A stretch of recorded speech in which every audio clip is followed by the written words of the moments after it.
boot slammed against the rear bumper of a rented sedan. A flashlight beam swung across a darkened windshield and locked on a single quiet man behind the wheel. A radio clipped to a heavy chest crackled twice and went silent. The driver kept both hands on the steering wheel and did not move. The officer outside the door was already laughing out loud. He was laughing the way men laugh when they think no one is watching them. The driver inside the car was not laughing. He was counting. He was counting officers. He was counting cameras. He was counting the seconds before the dash cam light blinked off. His name was Marcus Ellis. He was a federal agent. The hidden badge in his glove box was real. So how did this same officer end up dragging him into a courtroom by sunrise? Stay with me on this one. Marcus Ellis had been awake for 19 hours when the patrol car lights filled his mirrors. He had spent 12 of those hours sitting at the back of a roadside diner, nursing the same coffee, watching 3 men in uniform pass an envelope across a booth. He had spent another 4 hours in a motel parking lot, listening to a recording on a small speaker that he had stitched into the lining of a duffel bag. He had spent the rest of his time walking past a sheriff's substation, walking past a courthouse with a cracked stone seal, walking past a chain-link impound lot where evidence boxes were stacked under a blue tarp like firewood. Marcus walked because walking made him invisible in this town, and being invisible was the entire point. He was wearing an old gray hoodie with a coffee stain on the cuff. He was wearing jeans with a torn knee. He was wearing the kind of sneakers that no federal agent wore in any photograph anywhere. His hair was longer than the Bureau preferred. His beard was uneven. He looked on purpose, like a man who could be ignored. For 18 months he had been building a file. The file was thick. The file had names. The file had bank deposits and witness statements, and a list of evidence bags that had walked out of the property room and into the trunks of cars that did not belong to the sheriff's office. The file lived on a federal server in a building 3 states away. Marcus carried only a fragment of it in his head, and that fragment was already enough to put 12 people in prison. He had pulled his rental sedan onto a county road just before midnight. The road ran past a barn with a collapsed roof. The road ran past a billboard advertising a defense attorney whose face Marcus had memorized from the file. The road bent left, then right, then opened onto a long flat stretch where the cornfields ran for a mile in every direction. There were no streetlights. There were no other cars. There was no reason in the world for a patrol officer to be parked behind a thin row of trees with his headlights off. But there was a patrol officer parked behind a thin row of trees with his headlights off. And the moment Marcus passed him, the officer pulled out and lit him up. Marcus did the things the Bureau trained him to do. He turned on his hazard lights. He pulled to the shoulder.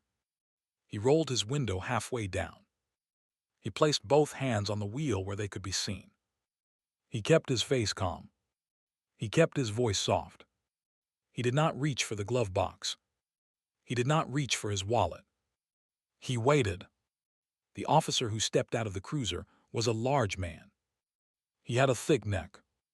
He had a shaved head under his hat. He had a flashlight in one hand and the other hand resting on the grip of his weapon. He took his time walking up to the window.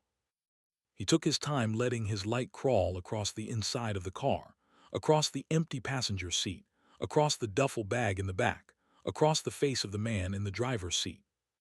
He said, "Out-of-state plates." Marcus said, "Yes, sir." The officer said, "Long way from home." Marcus said, "Driving through, sir." The officer leaned closer.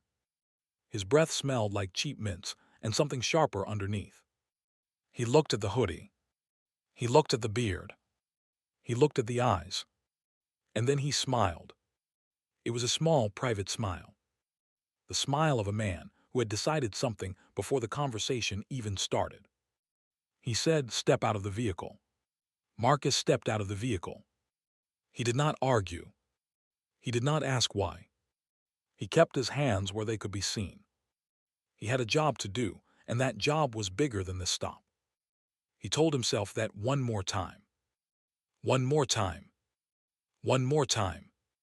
But the officer, whose name tag read Cantrell, was already reaching for the cuffs. Cantrell was already laughing again. Cantrell already had a plan. And the plan was going to put a federal agent on the floor of a county courthouse before sunrise. Marcus could feel it, and he kept his mouth shut. Because the people Marcus had been hunting for 18 months were about to walk straight into his hands.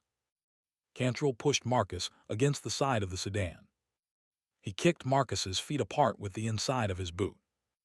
He ran his hands down the front of the hoodie and across the back of the jeans and along the inside of each leg.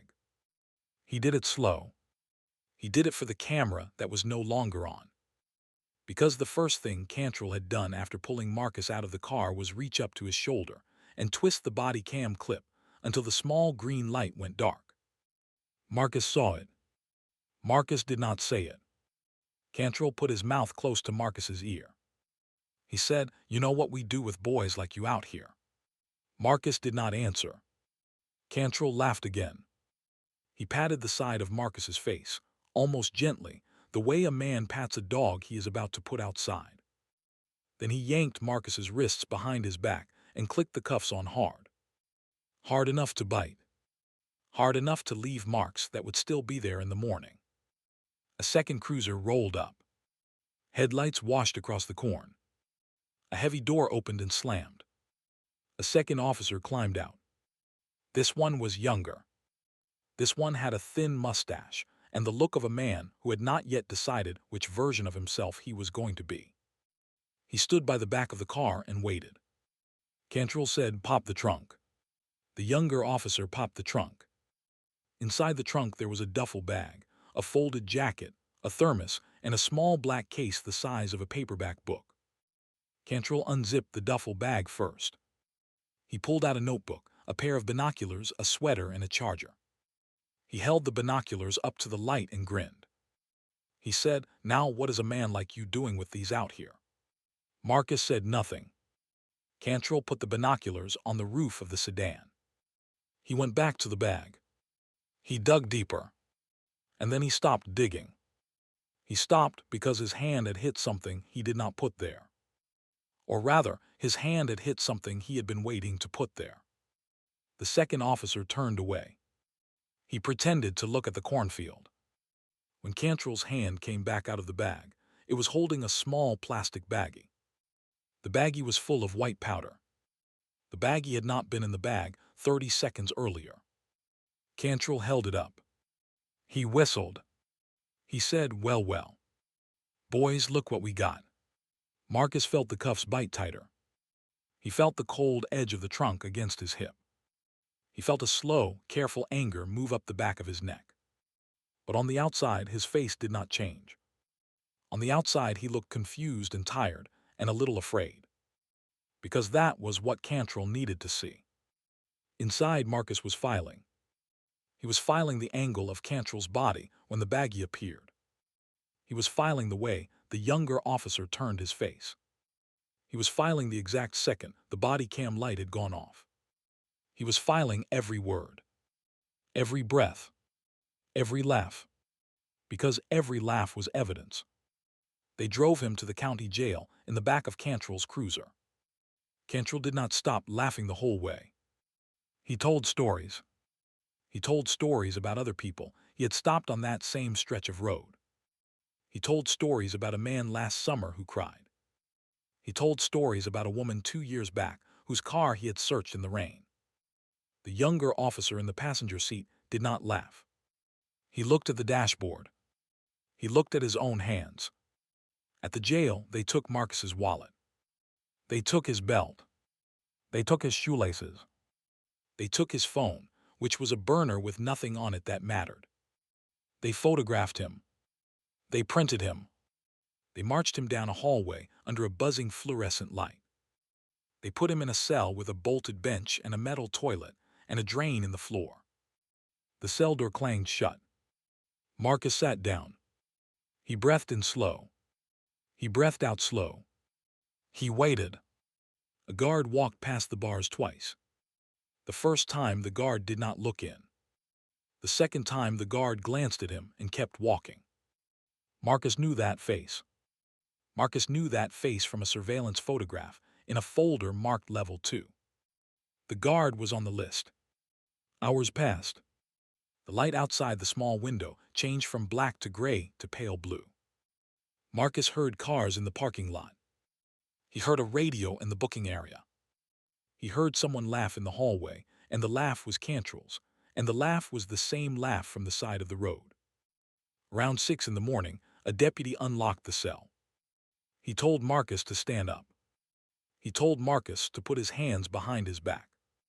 He told Marcus they were taking him to first appearance. Marcus stood up.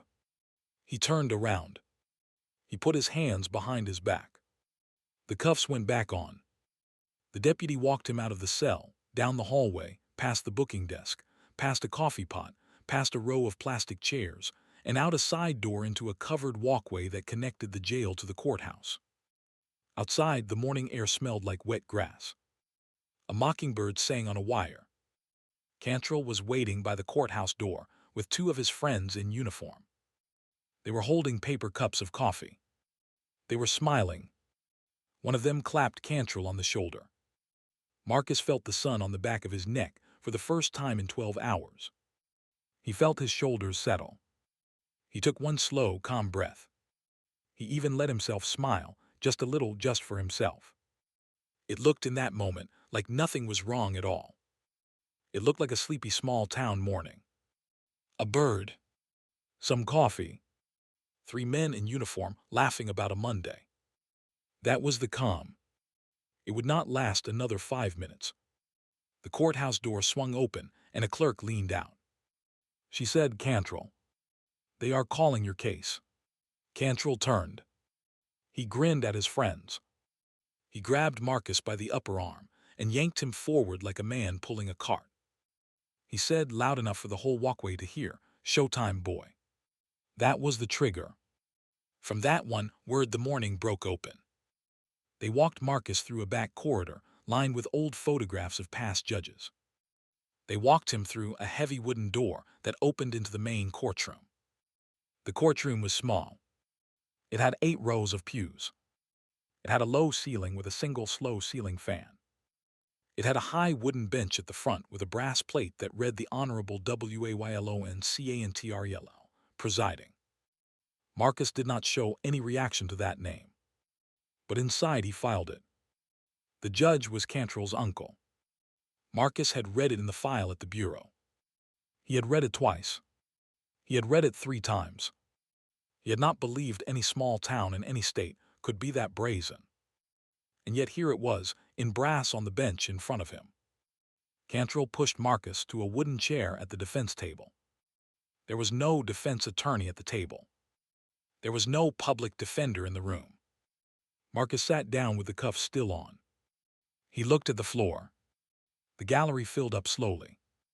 A clerk took her seat. A bailiff took his post.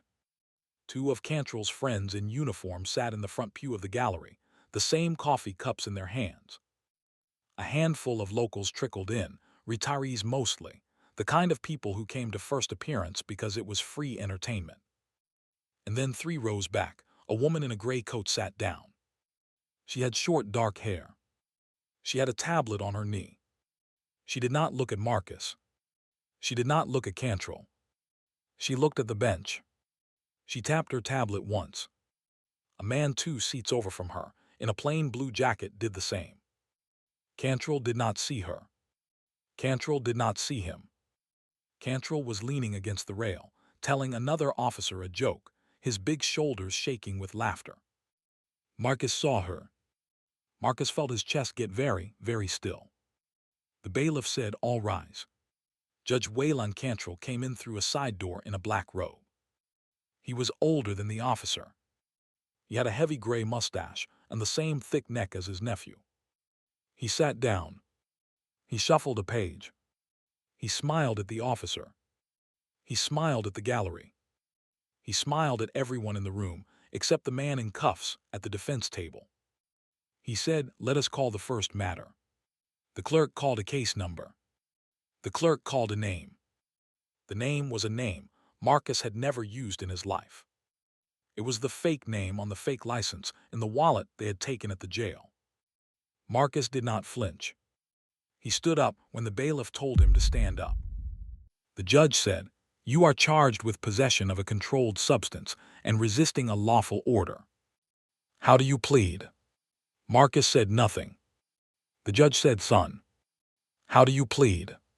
Marcus looked up. He looked at the judge. He looked at Cantrell, who was now leaning against the prosecution table grinning. He looked at the woman in the gray coat, 3 rows back, who finally lifted her eyes and met his. She nodded once. Marcus turned back to the judge. He said in a clear, even voice that carried to every corner of the small room, "Your Honor, my name is Special Agent Marcus Ellis. I am with the Federal Bureau of Investigation. I am the lead agent on a multi-county public corruption task force that has been operating in this jurisdiction for the last 18 months. I am asking the court to be advised that this proceeding is being recorded by federal authorities and that any further action taken against me will be added to the existing indictment." The room went silent. The ceiling fan ticked. A pen rolled off the clerk's desk and hit the floor. Cantrell stopped grinning. The coffee cup in his hand tilted. A thin brown stream ran over his fingers. He did not notice. The judge's face turned a slow, deep red.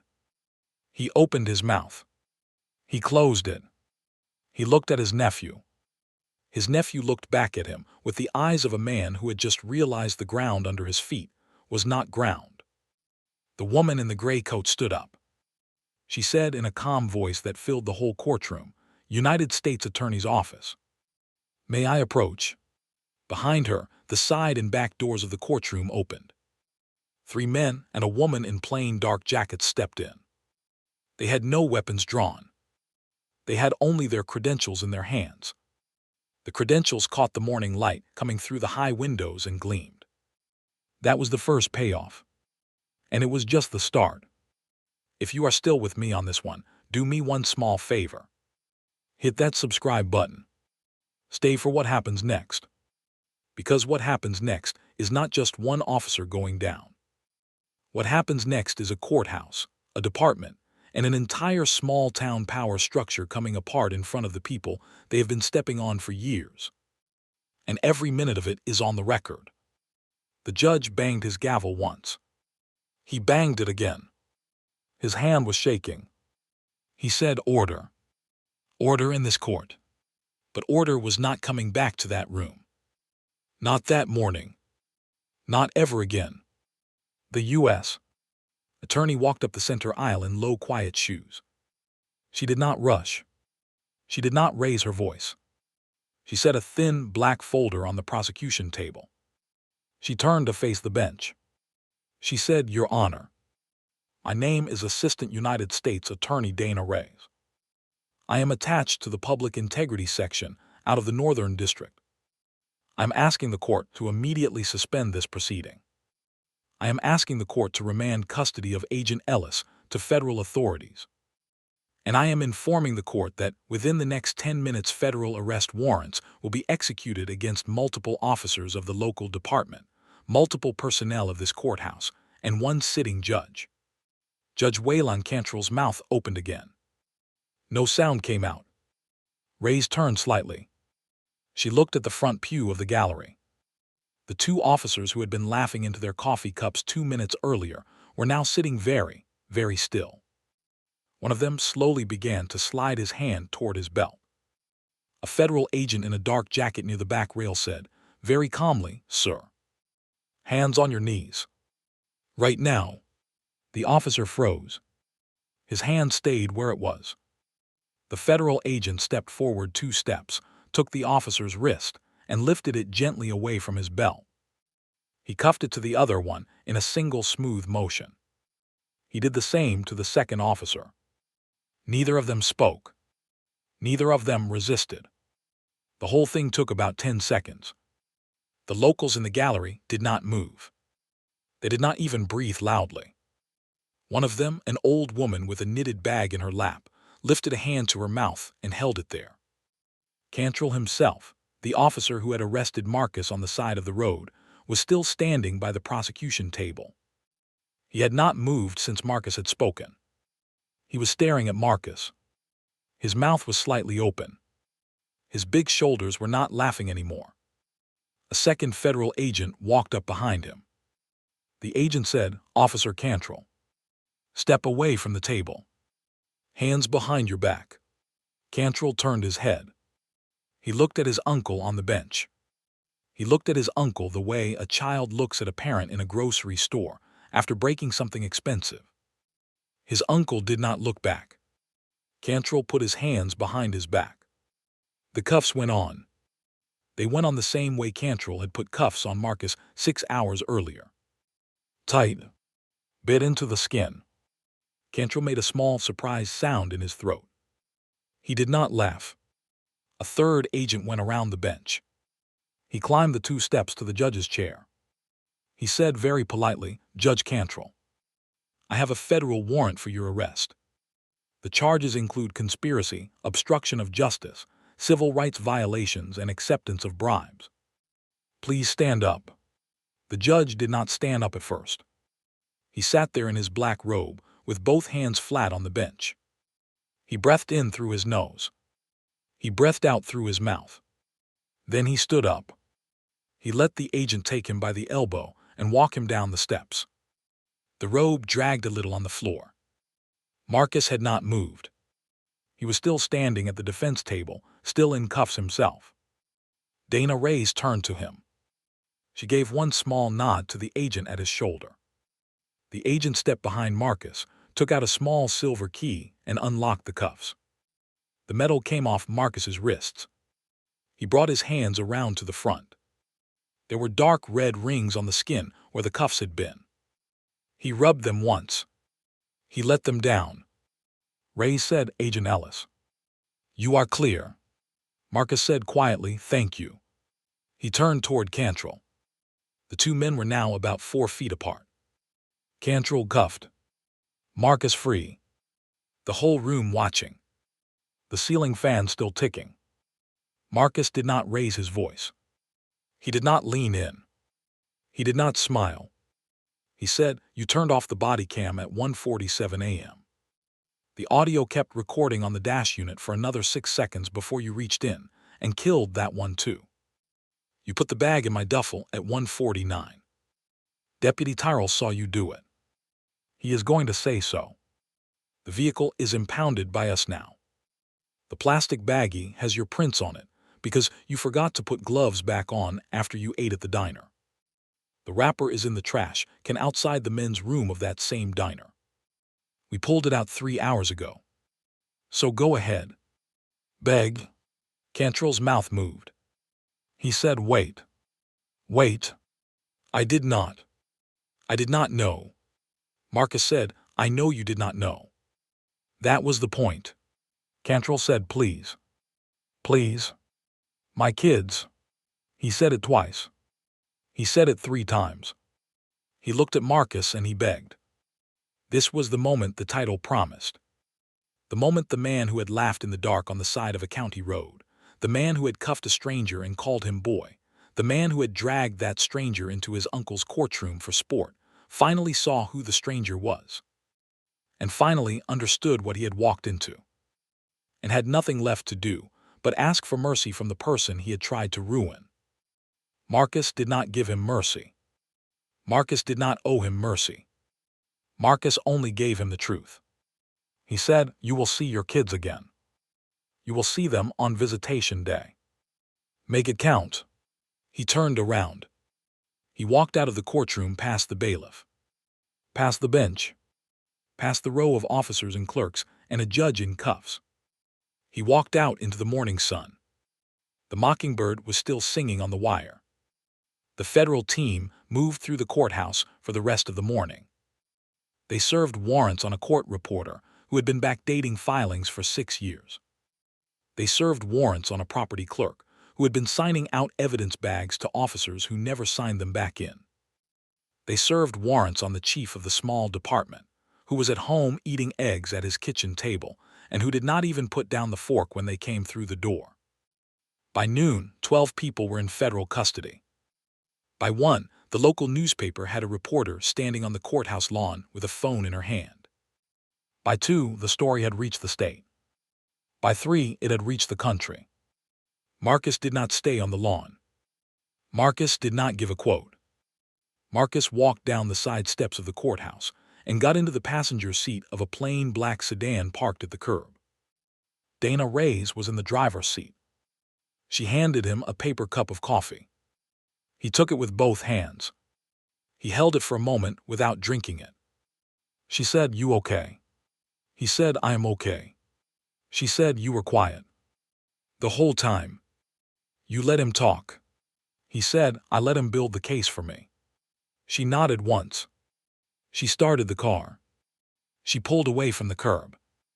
They drove past the diner where Cantrell had bought his mints. They drove past the impound lot where the blue tarp now had 3 federal agents standing on it.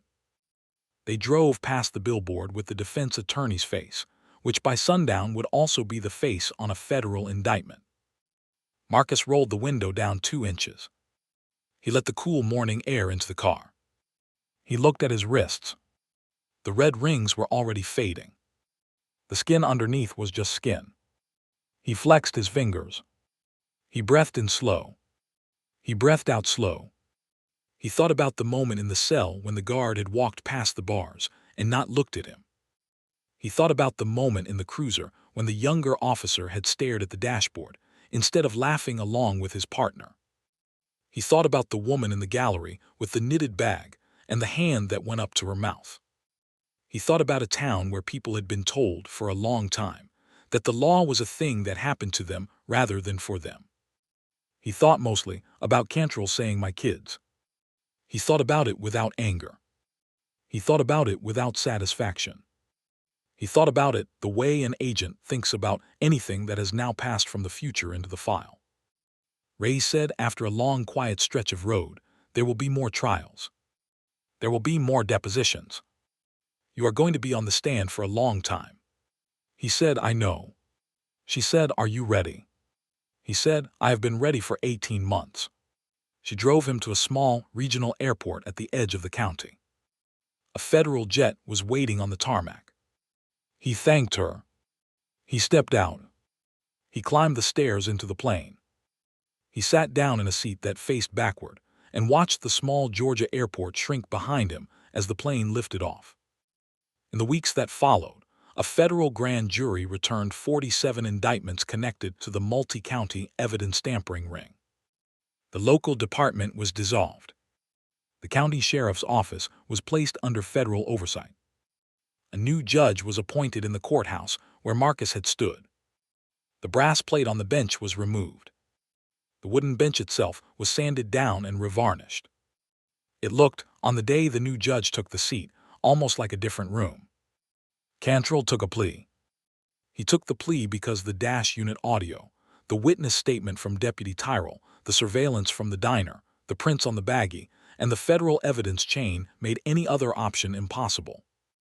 He stood up in a federal courtroom, 3 states away from the small town he had grown up in. He stood up with no friends in the gallery and no uncle on the bench. He looked smaller. He looked older. He did not laugh. The judge in that courtroom asked him to state his plea. He said one word: guilty. He got 8 years. His uncle got 14. The 2 officers from the front pew got 6 and 7. The chief of the department got 11. The property clerk got 4.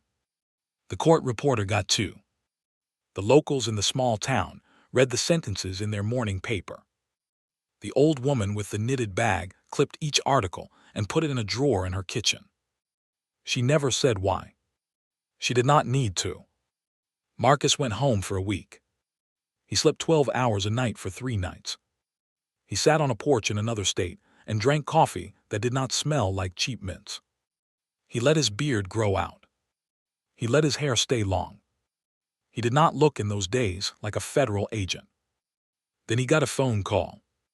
The call was about a new town, a different county, a different file. He listened. He nodded once into the phone. He hung up. He set the coffee down on the porch rail. He stood up. He walked inside. He started packing a duffel bag. A boot somewhere far away was about to slam against a rear bumper. And this time, again, the man inside the car would not be laughing.